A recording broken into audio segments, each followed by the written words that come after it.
बिस्मिल्लाहिर्रहमानिर्रहीम। अस्सलामु अलैकुम। Welcome to online classes class 10 subject mathematics unit 1 coordinated equation exercise 1.3 lecture number 16।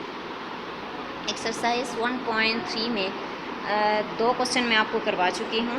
ये third part है आपके पास और टाइप नंबर फर्स्ट है, सही है। स्क्वायर रूट 4x + 5 = 2x - 5 है। एक जो हमारे पास इक्वेशन है वो हमारे पास किस फॉर्म में है, रेडिकल फॉर्म में है, एक हमारे पास सिंपल फॉर्म में है।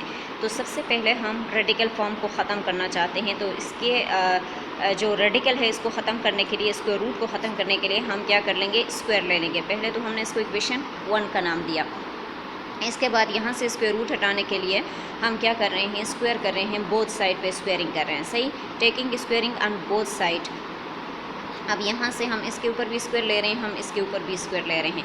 यहाँ पे स्क्वायर और स्क्वायर रूट एक दूसरे को कैंसिल करेंगे तो आपके पास आ जाता है 4x + 5। यहाँ पे आपके पास आता है 2x - 5 के ऊपर होल स्क्वायर है। तो ये हमारे पास देखिए a - b का फार्मूला बन रहा है। यहाँ पे a आप 2x को कंसीडर करें और b आप -5 यानी 5 को कंसीडर करें, तो वो ओपन होके किसके इक्वल होगा, a² + b² - 2ab। तो यहाँ से ये a² + b² - 2a आपके पास 2x है और b आपके पास क्या है, 5 है, सही। इसके बाद यहाँ पे देखें 2x की पावर 2 है, तो इसका मतलब है ये 2 के ऊपर भी है, ये 2x के ऊपर भी है। तो 2 को 2 टाइम्स में मल्टीप्लाई करें 4 और 2 को आप x के ऊपर अप्लाई करें तो 4x²। यहाँ से 5 की पावर 2 है, इसका मतलब ये है 5 को 2 टाइम्स पे मल्टीप्लाई करें तो 5 5 से आपके पास 25 आ जाते हैं। यहाँ पे ये 3 टर्म्स जो हैं ये मल्टीप्लिकेशन में है। पहले इन दोनों को मल्टीप्लाई करते हैं, 5 2 = 10, 10x हो जाएगा। 10 को 2 के साथ मल्टीप्लाई करें 20x हो गया। हमें क्या करना है, इसको क्वाड्रेटिक फॉर्म में लाना है। तो क्वाड्रेटिक फॉर्म में लाने के लिए हमें पता है कि क्वाड्रेटिक इक्वेशन जो है x² + bx + c = 0, इसकी एक साइड जो है वो क्या है, वो 0 है। तो हम इसमें से एक साइड को 0 बना लेते हैं। तो यहाँ से हम पहले क्या कर रहे हैं, -5 को ख़त्म करें। आपकी मर्ज़ी, आप पहले 4x को ख़त्म करें, ठीक है। -5 को हम यहाँ से पहले 5 को ख़त्म कर रहे हैं, तो -5 यहाँ से +5 है तो माइनस करें 5 को बोथ साइड पे। तो यहाँ से +5 और -5 एक दूसरे को कैंसिल करेंगे। यहाँ पे देखिए 25 दोनों कांस्टेंट मैंने एक साथ रख दिया और ये वाले टर्म तो एज इट इज़ आया। 25 से आप 5 को निकालें, आपके पास आता है +20, क्योंकि यहाँ पे बड़े वैल्यू के साथ प्लस है। यहाँ पे रह गया 4x। अब ये तो 4x है, ये तो 0 नहीं है। अब 4x को हम 0 बनाना चाह रहे हैं, तो ये +4x है, तो माइनस करें बोथ साइड पे 4x को। हमने बोथ साइड पे क्या कर दिया, 4x और 4x को माइनस कर दिया। यहाँ से आपके पास देखिए 4x² है और यहाँ पे आपके पास 20x है, ये वाला मैंने आगे किया था, और यहाँ से 4x और +20, सही है। यहाँ से 4x और 4x एक दूसरे को कैंसिल करेंगे, यहाँ पे आपके पास आ गया 4x², सही। अब देखिए ये 20x है, ये 4x है। x और x दोनों के साथ मौजूद है और दोनों की पावर लीनियर है। तो जब पावर सेम हो तो हम क्या कर सकते हैं, प्लस या माइनस दोनों कर सकते हैं। तो दोनों माइनस फॉर्म में है, साइन माइनस का लगेगा, एलिमेंट जमा हो जाएंगे। तो 20 के ऊपर 4 को जमा करें तो -24, यहाँ से आपके पास 20 आ गए। तो हम इसको इस फॉर्म में लिख सकते हैं ना कि 4x² - 24x + 20 = 0। इसके बाद हम क्या कर रहे हैं, हमारे पास जो इक्वेशन है वो बड़ा एलिमेंट है, तो हम पहले उसको देख लेते हैं क्या इन तीनों में से कोई चीज़ कॉमन आ रही है कि नहीं आ रही। तो 3 एलिमेंट जो हमारे पास आए हैं जिस इक्वेशन में, उसमें से हम 4 को कॉमन ले रहे हैं। टेकिंग 4 कॉमन, यहाँ से 4 को कॉमन ले रहे तो आपके पास 4x² आ गया। 4 6 ज़रा क्या आता है, 24 आता है, सही है। और फिर यहाँ पे 4 5 ज़रा क्या आता है, 20 आता है। तो 4 के टेबल में 20 भी आता है, 4 के टेबल में 4 भी आता है और 4 के टेबल में 24 भी आता है। तो हमने 4 को कॉमन ले लिया, सही। अब हमारे पास क्वाड्रेटिक इक्वेशन में हमारे पास क्या है, उसके जनरल फॉर्म है x² + bx + c = 0। तो यहाँ पे हमारे पास जो 4 है वो एक्स्ट्रा है, वो हम ख़त्म करना चाह रहे हैं। तो ये इस होल टर्म के साथ मल्टीप्लिकेशन में है, तो हम अगर कोई एलिमेंट मल्टीप्लाई करेंगे ये और बड़ा एलिमेंट बन जाएगा। हम इससे माइनस करेंगे, यहाँ पे जो 0 है इसके ऊपर फ़र्क पड़ेगा। तो हम क्या कर रहे हैं, जब जो चीज़ हमारे पास मल्टीप्लिकेशन में हो उसको डिवीजन से ख़त्म कर लेते हैं। तो डिवाइड करें 4 ऑन बोथ साइड। तो यहाँ से 4 को आप होल टर्म के नीचे डिनोमिनेटर में डाल दें, यहाँ से भी 4 को आप 0 की डिनोमिनेटर में भी डाल दें। यहाँ से 4 मल्टीप्लिकेशन में है, यहाँ से 4 डिवीजन में है, दोनों एक दूसरे को कैंसिल करेंगे, आपके पास रह जाता है x² - 6x + 5। यहाँ से 0 / 4 है, जिस टर्म की न्यूमिनेटर 0 हो, होल टर्म 0 के इक्वल आ जाता है, तो उसको हम 0 के इक्वल ले रहे हैं, सही। Which is quadratic equation in x. अब इसको देखें, अभी हमारे पास कोड्रेटिक इक्वेशन है। सो बाय फैक्टराइजेशन मेथड, अब यहाँ पे फैक्टराइजेशन पॉसिबल है। फैक्टराइजेशन करने का तरीका क्या है? फर्स्ट स्टेप हमारे पास है, आप क्या करेंगे, फर्स्ट टर्म को एज इट इज़ रखें, लास्ट वाले टर्म को एज इट इज़ रखें। सेकंड स्टेप हमारे पास क्या है, लास्ट वाले टर्म को फर्स्ट टर्म के कोफिशिएंट के साथ मल्टीप्लाई करें। तो यहाँ पे एक्स स्क्वायर की जो कोफिशिएंट है वो 1 है, तो 5 1 ज़रा 5। थर्ड स्टेप हमारे पास क्या है कि मिड वाले टर्म को ऐसे ब्रेक करें, मल्टीप्लाई करें, इन दोनों की प्रोडक्ट आ जाए, प्लस माइनस करें, 6 आ जाए। अब यहाँ पे देखें 5 1 ज़रा 5, इन दोनों की प्रोडक्ट आ रही है ना, 5 के ऊपर 1 को जमा करें, आपके पास क्या आता है, अगेन -6 आता है। तो अब हमारे पास 4 टर्म्स आ गए हैं। अब हम इनकी पेयर बना देते हैं, इन 2 की पेयर बना दें, इन 2 की पेयर बना दें। यहाँ पे आप देखिए 5 है और यहाँ पे 5 मौजूद नहीं है, तो हम 5 को कॉमन नहीं ले सकते। यहाँ पे x मौजूद है, यहाँ पे x मौजूद है, ये x की पावर 2 है, ये x की पावर 1 है, तो हम लीस्ट पावर वाले को लेते हैं, तो x को कॉमन ले लें। यहाँ पे आपके पास आ गया x - 5। अब यहाँ पे देखिए इन दोनों में कोई चीज़ भी कॉमन नहीं है, साइन माइनस का है तो हम -1 को कॉमन लेंगे, अगर प्लस होता तो हम +1 को कॉमन लेते। ये हम क्यों ले रहे हैं, क्योंकि 1 जो है वो इन दोनों में कॉमन है। क्यों कॉमन है, क्योंकि 1 with respect to multiplication identity element है। हम x के साथ मल्टीप्लाई करें x आ जाएगा, 5 के साथ मल्टीप्लाई करें 5 आ जाएगा, तो हम 1 को कॉमन ले सकते हैं, कोई और एलिमेंट हम कॉमन नहीं ले सकते, सही। अब यहाँ से x - 5 और x - 5 दोनों आपके पास सेम आए हैं, उसमें से हम एक को ले लेते हैं, सही। यहाँ से x, यहाँ से -1 = 0। अब हम क्या कहते हैं कि इन 2 टर्म्स में से कोई एक टर्म ऐसा है जो 0 है, तभी तो ये हमारे पास राइट हैंड साइड 0 है, सही है। तो हम इसको भी 0 के इक्वल ले लेते हैं और इसको भी 0 के इक्वल ले लेते हैं। यहाँ पे x - 5 है, तो -5 को ख़त्म करके ख़त्म करने के लिए +5 लगा देंगे, यहाँ से -1 को ख़त्म करने के लिए +1 लगा देंगे बोथ साइड पे। तो यहाँ पे x की वैल्यू आपके पास आ गई है 5 और यहाँ से x की वैल्यू आपके पास आ गई है 1, सही। अब हम चेक करते हैं कि हमारे पास ये इस इक्वेशन के एक्सट्रेनियस रूट हैं कि नहीं है, सही है। Now to find the solution in the given equation we have. अब हम इसके सोल्यूशन निकालना चाह रहे हैं। पहला जो वीडियो हमारे पास आया था वो x = 5 है, इसको इक्वेशन 1 में पुटिंग करें और अपने जगह पे x की जगह हमने 5 पुट की, ये 5 अपने जगह पे, यहाँ पे 2x था तो x की जगह हमने 5 पुट की और ये -5, सही। अब ये 4 और 5 मल्टीप्लिकेशन के फॉर्म में, 4 5 सर आपके पास 20, ये 5 अपने जगह पे आ गया। अब ये दोनों मल्टीप्लिकेशन में है तो 5 2 ज़रा 10, यहाँ से आपके पास 5, सही। 20 के ऊपर 5 को जमा करें 25, यहाँ से 10 से 5 को निकाले आपके पास 5। अब 25 हमारे पास परफेक्ट स्क्वायर है और इसके ऊपर स्क्वायर रूट है, तो हम 5 के ऊपर 2 डाल के 25 बना सकते हैं। तो हम इसके ऊपर 2 डाल रहे हैं और 2 और स्क्वायर रूट एक दूसरे को कैंसिल करेंगे, आपके पास यहाँ पे रह जाता है 5 और यहाँ पे आपके पास रह जाता है 5। तो left hand side equal to right hand side, तो ये हमारे पास ट्रू साबित हो गई, ये उसके सोल्यूशन में आ गया। अब हम सेकेंड एलिमेंट चेक करते हैं and put x = 1। Second element हमारे पास क्या था, 1 था, इसको भी हम इक्वेशन 1 में पुट कर रहे हैं। 4 अपने जगह पे, x की जगह हमने 1 पुट कर दी, +5, यहाँ पे 2 अपने जगह पे, x की जगह 1 पुट की, -5, सही है। अब 4 को 1 के साथ मल्टीप्लाई करें, 4 1 ज़रा 4, यहाँ से आपके पास आ जाता है 5, यहाँ से 2 1 ज़रा 2, यहाँ से -5, सही है। 4 और 5 को जमा करें आपके पास आती है 9, यहाँ से 5 से 2 को निकाले तो आपके पास आता है -3, क्योंकि बड़ी वैल्यू के साथ क्या है, माइनस है, सही। अब यहाँ पे आपके पास क्या है, √9 है। 9 हमारे पास परफेक्ट स्क्वायर है, 3 के ऊपर स्क्वायर डाल के हम 9 बना सकते हैं।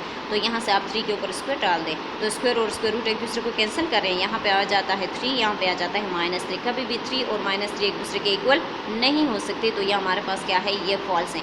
And checking we find that x = 1 is an extraneous root. अब जहाँ पे वो फॉल्स होता है, कंडीशन फेल होती है, वहाँ पे हम क्या करते हैं, हम उस एलिमेंट को इस इक्वेशन का एक्सट्रेनियस रूट कहते हैं, सही है। तो ये x = 1 इस इक्वेशन का क्या है, एक्सट्रेनियस रूट है। देयरफॉर सोल्यूशन सेट, अब उसके सोल्यूशन में क्या आएगा, जहाँ पे वो ट्रू आए हैं तो वो x = 5 है, तो उसके सोल्यूशन सेट में एक ही एलिमेंट आएगा जो कि आपके पास क्या है, 5 है, ठीक है। इसी तरह क्वेश्चन नंबर 4, ये भी टाइप नंबर 1 से रिलेटेड है। देखिए √29 - 4x = 2x + 3 है। गिवन इक्वेशन है, इसको इक्वेशन 1 का नाम दे दें।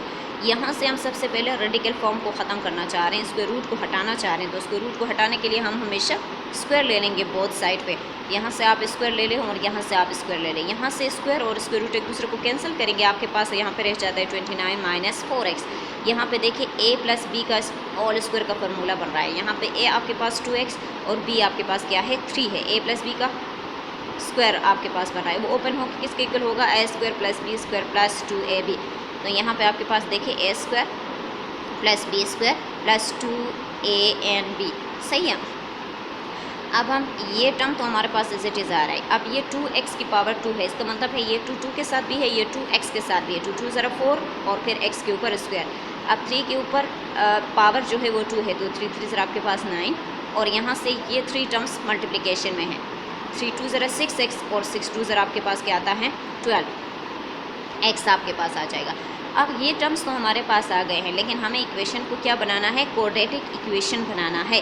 कोऑर्डिनेट इक्वेशन बनाने के लिए हमारे पास एक साइड का ज़ीरो बनना ज़रूरी है। कोऑर्डिनेट इक्वेशन के जनरल फॉर्म क्या है, x square plus b x plus c equal to 0, सही है। तो हम एक साइड को ज़ीरो बनाना चाह रहे हैं, तो हम पहले यहाँ से 4x को ख़त्म करेंगे। तो माइनस 4x से एडिंग करें 4x को बोथ साइड पे, सही।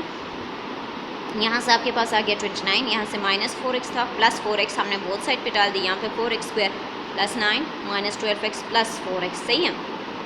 ये दोनों तो एक दूसरे को कैंसिल कर देंगे, तो आपके पास यहाँ पे आ गया 29। ये 4x स्क्वायर है, तो यहाँ से आप इन दोनों को जमा करें। 12 और 4 दोनों प्लस फॉर्म में हैं और इनकी वेरिएबल की जो पावर है वो आपके पास क्या है, सेम है। जब वेरिएबल की पावर सेम हो तो हम उसको प्लस या माइनस कर सकते हैं। तो दोनों प्लस फॉर्म में है, तो 12 के ऊपर 4 को जमा करें, आपके पास आता है 16। यहाँ से कांस्टेंट को मैंने लास्ट में रख दिया, सही। अब ये 0 अभी तक नहीं बना है, 29 मौजूद है, तो हम 29 को 0 बनाएंगे। तो ये प्लस 29 है, तो माइनस करें बोथ साइड पे। तो यहाँ से माइनस 29, यहाँ पे माइनस 29, सही। ये 29 प्लस 29 माइनस 29 एक दूसरे को कैंसिल करेंगे। यहाँ से 4x स्क्वायर प्लस 16x, 29 से 9 को निकाले, आपके पास आता है माइनस 20। माइनस 20 इसलिए लिखा क्योंकि 29 के साथ क्या है, माइनस है। बड़े एलिमेंट के साथ माइनस हो तो वो लगता है, ठीक है। इसके बाद हम क्या कर रहे हैं, देखो इसको इस फॉर्म में हम लिख रहे हैं। अब ये 3 टर्म्स में से आप देख रहे हैं क्या हम इसमें से कोई एलिमेंट ऐसा है जो हम कॉमन ले सकते हैं। अब देखिए 4 के टेबल में 4 भी आता है, 4 के टेबल में 16 भी आता है, 4 के टेबल में 20 भी आता है। तो हम टेकिंग 4 कॉमन। अब हम यहाँ से 4 को क्या कर रहे हैं, कॉमन ले रहे हैं। ये हम क्यों कर रहे हैं, ये हम इसलिए कर रहे हैं क्योंकि हमारे पास बहुत बड़ा एलिमेंट है, इसकी फैक्टराइजेशन मुश्किल हो जाएगी। तो हम अपने लिए आसान बना रहे हैं, तो उसमें से कोई चीज़ कॉमन लेंगे, उसको ख़त्म करेंगे, हमारे पास सिंपल फॉर्म में आ जाएगा, उसके बाद हम फैक्टराइजेशन करेंगे, ठीक है। तो यहाँ से 4 को आप कॉमन लेंगे तो x स्क्वायर, 4 4 ज़रा आपके पास 16, 4 5 ज़रा 20 इक्वल टू 0। अब जनरल फॉर्म में हमारे पास यहाँ पे कहीं पे भी 4 नहीं है, ना 3 है ना 2 है, हमारे पास सिंपल क्या है, x square plus b x plus c equal to 0 है। तो यहाँ से 4 को हटाना है, तो डिवाइड करेंगे बोथ साइड पे 4 को। यहाँ से 4 मल्टीप्लिकेशन में, यहाँ से 4 डिवीजन में, एक दूसरे को कैंसिल करेंगे। यहाँ से जिस एलिमेंट की जिस फ्रैक्शन की न्यूमिनेटर 0 हो, होल टर्म 0 के इक्वल आ जाता है। तो ये हमारे पास अब देखिए ये कोऑर्डिनेट इक्वेशन के फॉर्म में आ चुकी है। अब हम इसकी फैक्टराइजेशन कर लेते हैं, ठीक है। अब देखिए फैक्टराइजेशन करने का तरीका क्या है, मिड वाले टर्म को हमें ऐसे ब्रेक करना है, मल्टीप्लाई करें, इन दोनों की प्रोडक्ट आ जाए, प्लस माइनस करें, ये खुद आ जाए। अब देखिए 5 1 ज़रा 5 मल्टीप्लाई करने से प्रोडक्ट आए हैं, 5 से 1 को निकाले तो ये टर्म आ रही है हमारे पास, सही। अब यहाँ से आपके पास 4 टर्म्स बन गए हैं, इन दोनों की पेयर बना दें, इन दोनों की पेयर बना दें। यहाँ पे x और x स्क्वायर है, यहाँ पे 2x हैं, यहाँ पे 1x है। 5 को तो हम ले नहीं सकती क्योंकि वो उसके साथ मौजूद नहीं है, तो हम लीनियर जो लीस्ट पावर वाला है उसको ले लेते हैं। तो यहाँ से हम x ले लेते हैं, तो x को हमने कॉमन लिया तो x प्लस 5 आ गई। यहाँ से हम -1 को कॉमन लेंगे, तो जब बाहर माइनस हो तो अंदर का साइन चेंज हो जाता है, तो यहाँ से जो माइनस है वो प्लस में कन्वर्ट हो गया। अब ये 2 टर्म हमारे पास सेम आ गए हैं, इन दोनों में से हमने एक को लिया, यहाँ से x -1 को लिया इक्वल टू 0, सही। अब ये 2 टर्म्स में से कोई एक टर्म ऐसा है जो 0 के इक्वल है, तभी तो ये 0 के इक्वल है, तो हम दोनों को 0 के इक्वल ले लेते हैं। यहाँ से +5 है तो माइनस करें 5 को बोथ साइड पे, यहाँ पे -1 है तो प्लस करें 1 को बोथ साइड पे। तो आपके पास x की एक वैल्यू आ गई है -5 और दूसरी वैल्यू आ गई है 1। अब हम चेक करते हैं, now to find solution in the given equation we have. अब हम क्या करते हैं, हम चेक करके देख लेते हैं कि हमारे पास इन 2 जो वैल्यू आई हैं, एलिमेंट जो आई हैं, उनमें से इनका एक्सट्रेनियस रूट कौन सा है और उसका सोल्यूशन सेट कौन सा है। पुट x इक्वल टू -5 इन 1। अब हम x की जगह -5 को पुट करें, यहाँ पे 29 अपनी जगह पे, 4 अपने जगह पे, x की जगह हमने -5 पुट कर दी, यहाँ पे 2 अपनी जगह पे, x की जगह -5 पुट कर दी और +3। यहाँ से 29 अपने जगह पे, ये 4 और 5 आपके पास मल्टीप्लिकेशन में है तो ये माइनस फॉर्म में है, तो माइनस माइनस आपके पास प्लस आ जाएंगे, 4 5 सर आपके पास 20। यहाँ से देखिए आपके पास ये दोनों मल्टीप्लिकेशन फॉर्म में है, लेकिन इसके साथ माइनस है और 2 के साथ प्लस है, तो प्लस माइनस माइनस 5 2 ज़रा 10, यहाँ से आपके पास 3 आ जाएगा। यहाँ से 29 और 20 को आप जमा करें, आपके पास आता है 49। यहाँ से आप -10 है और +3 है, 10 से 3 को निकाले आपके पास आता है -7, क्योंकि बड़ी वैल्यू के साथ माइनस है, सही।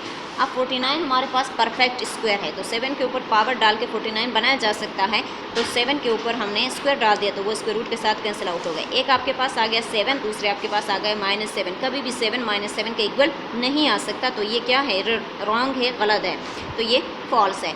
एंड अब हम सेकंड पुट कर रहे हैं कि पुट x इक्वल टू 1 इन 1। अब हम क्या कर रहे हैं, x की जगह 1 पुट कर रहे हैं इक्वेशन 1 में। 29 अपने जगह पे, 4 अपने जगह पे, इसके जगह x की जगह 1 पुट की, यहाँ पे x की जगह 1 पुट की। 29 4 1 ज़रा 4, 29 से 4 को निकाले 25, यहाँ से आपके पास 2 1 ज़रा 2 प्लस 3, 2 और 3 को जमा करें आपके पास 5, 25 हमारे पास परफेक्ट स्क्वायर है। 5 के ऊपर पावर डाल के 25 बनाया जा सकता है, तो इसके ऊपर स्क्वायर डाल देंगे तो स्क्वायर और स्क्वायर रूट खत्म हो जाएंगे, तो 5 इक्वल टू 5, यानी left hand side equal to right hand side, तो हमारे पास ये ट्रू है। On checking we point that x equal to -5 is an extraneous root. देखिए जब हमने -5 पुट की थी तो हमारे पास ये दोनों इक्वल नहीं आए थे, ये फॉल्स आया था। जहाँ पे फॉल्स आता है वहाँ पे वो उसका एक्सट्रेनियस रूट होता है, जहाँ पे इक्वल आता है वो क्या होता है, वो उसका सोल्यूशन सेट होता है। Therefore solution set equal to 1, तो ये 1 क्या है, इसका सोल्यूशन सेट है।